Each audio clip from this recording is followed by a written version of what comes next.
ఆకేరు ప్రళయానికి రాకాసి తండా బలి ఇల్లు ఆస్తులను కోల్పోయి మానసిక ఆందోళనలో గిరిజనులు.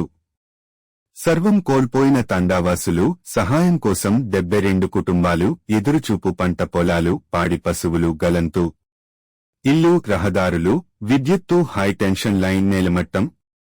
మండల అధికారుల చాకచక్య పనితీరు బేష్ తక్కువ సమయంలోనే సాధారణ మనుగడకు తెచ్చేందుకు రేయి పగలు అధికారుల కృషి. మొన్నటి వరకు ఈ తండా ఒకటుందని దాదాపు ఎవరికీ తెలియదు.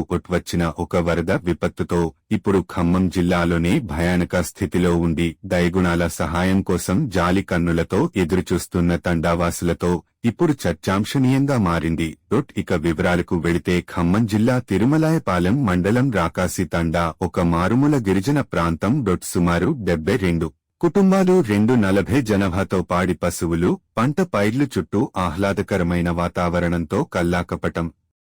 ఎరగని మనస్సుతో లంబాడీలు హాయిగా పిల్లా పాపలతో ప్రశాంతమైన జీవితం గడుపుతున్నారు.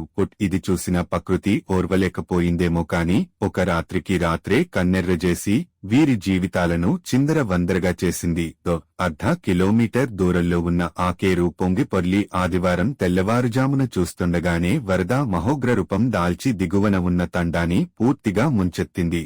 ఇది గమనించిన తండావాసి గాఢ నిద్రలో ఉన్నవారిని ఎరుకలోకి తీసుకువచ్చాడు. ఇళ్లను విడిచి కట్టు బట్టలతో కొందరు గుట్టలపై తల దాచుకోగా మరికొందరు ఎత్తుగా ఉన్న ప్రదేశాలలో, మరికొందరు ఇంటి పైకప్పుపై ఉండి కాపాడండి అంటూ అర్ధనాథాలు చేసిన తీరు గుండెల్ని కాల్చివేస్తుంది.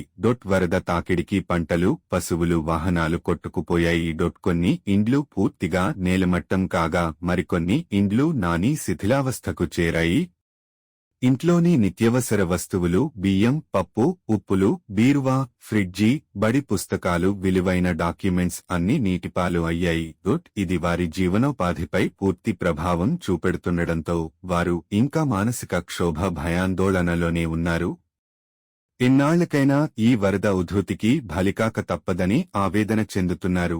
మమ్మల్ని ఇక్కడ నుంచి ఎక్కడైనా స్థిరమైన నిర్మాణాలు చేపట్టి అర్ధరాత్రి అందరూ నిద్రిస్తున్న టైంలో వరద ఒక్కసారిగా రావడంతో అందరూ నిద్ర వస్తువులో ఉన్న టైంలో ఒక్కసారిగా వరద వచ్చి ఊరు కొట్టుకుని పోవడం జరిగింది. పంట పొలాలు వరదలో కొట్టుకుని పోయాయని, మాకు జీవనాధారం లేకుండా పోయిందని, అన్ని ఊర్లో పంట పొలాలు మొత్తం దిబ్బలుగా మారాయని, పంట పొలాలు మొత్తం ఇసుక దిబ్బలుగా మారాయని రైతులు ఆవేదన వ్యక్తం చేస్తున్నారు. ఈ విధంగా జరగడానికి కారణం సీతారామ ప్రాజెక్టు సరిగా నిర్మించలేదని, సీతారామ ప్రాజెక్టు కాలువ కింద నుంచి నీరు పోకుండా ఉండటం వలన వరద తిరిగి వెనుకకు లోటింగ్ కావడంతో, నీరు ఎక్కువ కావడంతో వరద తిరిగి రాకాసి తండా మీదికి వచ్చి తండ కొట్టుకుపోవడం జరిగింది. ఇంతకుముందు ఈ విధంగా ఎప్పుడు జరగలేదు.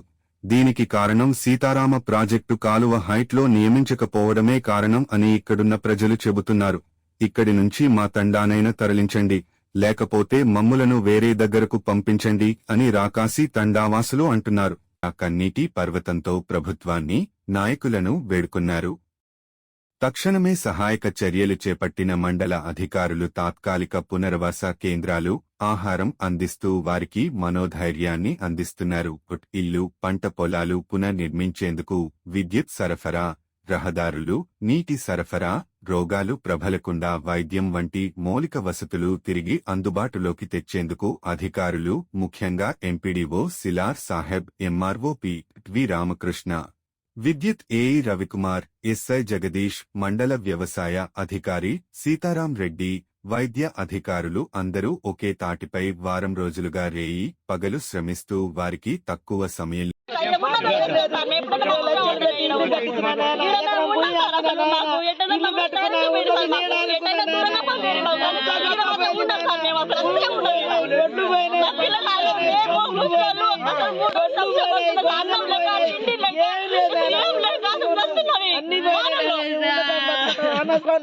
ఇంత మాకు మందు భోజన చచ్చే కాడికొస్తుంది, అంత కాడికొస్తుంది. ఇది చూసుకుంటా ఈ పువ్వులకి, ఈ ఇల్లుకి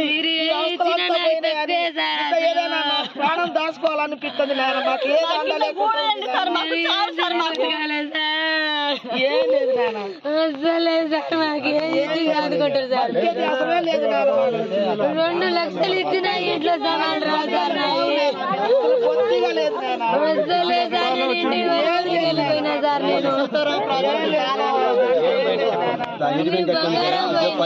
డబ్బులు పోయినాయి, ఆస్తి బంగారు పోయినాయి, ఫ్లాట్ కాగితాలు పోయినాయి, అన్ని పోయినాయి సార్.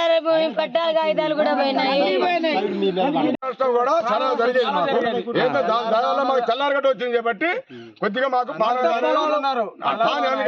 పంట పొలాలు కూడా ఏమీ లేదు, వండుకున్నది లేదు. మన ఇంట్లో చేను నుంచి తీసుకొచ్చి వండుకుందామని కూడా ఆశ లేదు మాకు. అది లేదు, వండుకున్నది లేదు, ఏ ఆశ లేదు మాకు. సార్ నా 3 కొడుకులు, నా ఇల్లు మొత్తం పోయింది. బజార్ లో కూర్చున్నాము. ఇదే ఇల్లు సార్, ఇదే ఇల్లు సార్ నాది. నా 3 కొడుకులు, నా బతుకేంది సార్. నేను ఏడ ఇల్లు కట్టుకోవాలి? నాకు ఇల్లు లేదు, వాకిల్ లేదు. నేను ఎక్కడ ఉండాలి? బొచ్చలు లేదు, బోలు లేదు. ఎలా వండుకొని తినాలి సార్? కట్టుకునే బట్టలు కానీ లేవు సార్.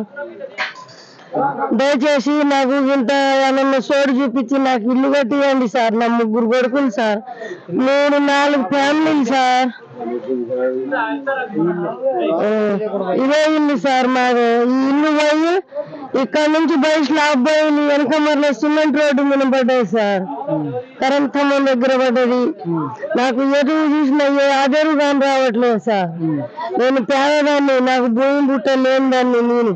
నాకు 3 కొడుకులు, 3 కోడళ్ళు, మా 4 ఫ్యామిలీలు. ఎట్లా బతకాలి సార్ మేము? ఈ జరపల పూలియా ఇల్లు సార్. 3 కొడుకులు, మేము 2 బర్రెలు పోయినాయి, 4 మేకలు పోయినాయి సార్. దయచేసి నాకు ఎక్కడైనా స్థలం చూపించాలి. వరద ఆ టైంలో మీరు ఎక్కడ ఉన్నారు? నిద్రపోయి ఉన్నాం మేము. అయితే అటు కోస నుంచి ఇక వాళ్ళు మొత్తుకుంటే మేము లేచినాం. లేచే వరకే ఇక ఏం లేదు, కట్టుబట్టతోనే బయటి పత్తి చేల నుంచి గుట్టకి ఎక్కినాం. అది వరకే మొత్తం కొట్టుకుపోయినాయి, బర్రెలు, మేకలు, గొడ్లు. ఇక గుట్టకి అందుకో వరకే వాన గమ్ముకుంది మొత్తం. అక్కడ ఉన్న గుట్ట ఎక్కిరా? ఆ గుట్ట ఎక్కినాం. ఇక మొత్తం ఇంట్లో నీళ్లు పోయినాయి, మొత్తం మొలకలు వచ్చినాయి, బియ్యం తడిచినాయి, ముద్ద జొన్నలు. అసలు తిండికి ఇప్పుడు తినాలన్న క్షేమాన్ని కూడా లేవు. చెమ్ములు వదిలిపెట్టిపోయి గుట్టలు ఎక్కిరిగా? అన్ని వదిలిపెట్టిపోయి గుట్టలు ఎక్కినాం. మీకు అధికారులు గట్ట ముందస్తు సమాచారం ఇవ్వలేదా? వరద వస్తుంది పైనుంచి, ఇలా వర్షాలు పడతాయని చెప్పేసి చెప్పలేదా? చెప్పలే. ఇప్పుడు అప్పటి నుంచి ఇప్పుడు 2 రోజులు అయింది కదా వరదలు వచ్చి. ఇప్పటికే అధికారులు వచ్చామన్నా మీకు అధికారుల నుంచి అయినా ప్రభుత్వం నుంచి అయినా ఆదుకురా? ఏం ఆదుకోరా అంటే బుకెట్ బువ్వ పెట్టిర్రు. ఒక రోజు చిలుకల పడవలు పెట్టిర్రు 2 రోజులు. తర్వాత ఇక తిప్పారెడ్డి కూడా వాళ్ళు నిన్న వచ్చిర్రు, వాళ్ళు ఒక బుకెట్ బువ్వ పెట్టిర్రు.